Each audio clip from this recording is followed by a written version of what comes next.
اور سیدھا در صدیق پر. ادھر سے ابو جہل اینڈ کمپنی اندر گھسے, جا کے دیکھا ایک اور جملہ دوڑنے چلا ہوا ہے ذوق کی نظر. میرے پاس اتروں کے قطرے ہوتے ہیں, قطروں کے پہاڑ نہیں ہوتے. میں اس لیے چھوٹا مولوی ہوں, چھوٹی چھوٹی باتیں کرتا ہوں, اور ان چھوٹی چھوٹی باتوں میں بھی دریا ہوتا ہے.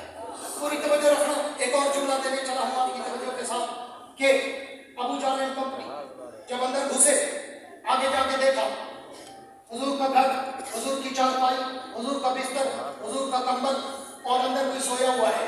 پوری توجہ چاہوں گا اہل ذوق کی زندگی میں, تاریخ میں, 1450 سال میں سب سے پہلا متشابہ ابو جہل کو لگا.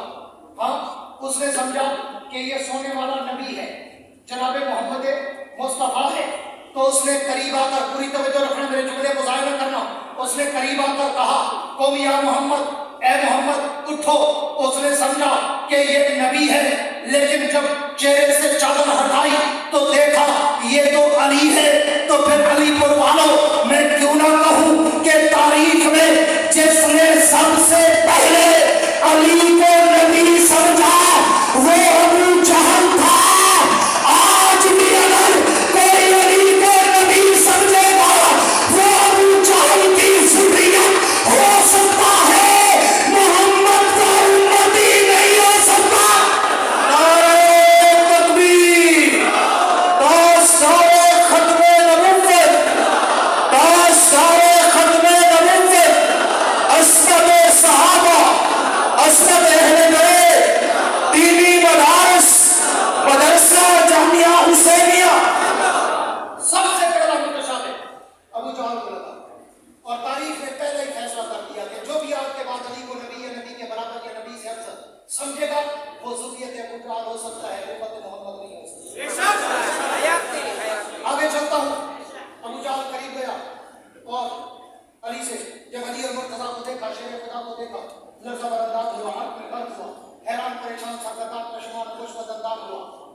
اور کو دیکھ کر کہتا ہے علی میں تو سمجھ رہا تھا نبی ہے, گھر نبی کا, چارپائی نبی کی, بستر نبی کا, کمبل نبی کا, اور تو کیسے؟ تو اس نے کہا حضور نہیں ہے. تو اس نے پوچھا, ابو جہل نے کہا نبی کہاں گئے؟ تو آگے بھی علی تھا, شیر جلی تھا, حق کا ولی تھا. علی جان دے سکتا تھا لیکن جھوٹ نہیں بول سکتا تھا. کیوں؟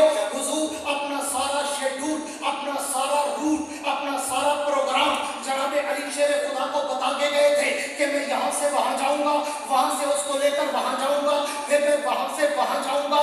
علی تو بھی وہاں آنا, میں مدینے سے پہلے تیرا انتظار کروں گا, ہم اکٹھے مدینے میں داخل ہوں گے. تو مطلب کیا نکلا؟ حضور نے اپنا سارا پروگرام شیڈول علی اور مرتضیٰ کو بتایا تھا. اب اگر علی کہتے مجھے پتا نہیں, یہ جھوٹ بنتا. علی میں تیری حکمت پر, بصیرت پر, بصارت پر, عقل و دانش پر, علم و عرفان پر, زہد و تقویٰ پر, صداقت و امانت پر, دیانت پر اپنی جان قربان کروں. علی نے نہ جھوٹ بولا, نہ تقیے کا در کھولا. ابو جہل نے پوچھا علی نبی کہاں گئے؟ تو علی نے کہا وہ تو چلے گئے, وہ تو چلے گئے. ابو جہل نے پھر پوچھا کہاں چلے گئے؟ علی نے کہا جہاں جانا تھا, جہاں جانا تھا. ابو جہل نے پھر پوچھا کہاں جانا تھا؟ علی نے کہا جہاں چلے گئے. ابو جہل کو لاٹھوں کی طرح گھما کے ان کا تخہ بنا دیا, لیکن نبوت کا راز نہیں, نبوت کا راز نہیں دیا. اس نے پوچھا کہاں گئے؟ علی نے کہا چلے گئے. اس نے کہا کہاں چلے گئے؟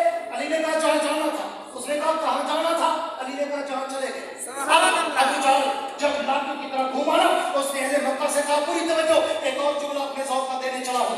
ابو جہل نے اہل مکہ سے کہا ادھر آؤ, یہ نبی کا تربیت یافتہ ہے, یہ نہیں بتائے گا, جان دے دے گا مگر نبوت کا راز نہیں دے گا. آؤ. ابو جہل کہنے لگا مکہ والو میں تمہیں بتاتا ہوں کہ آج کی رات محمد کہاں گیا ہوگا.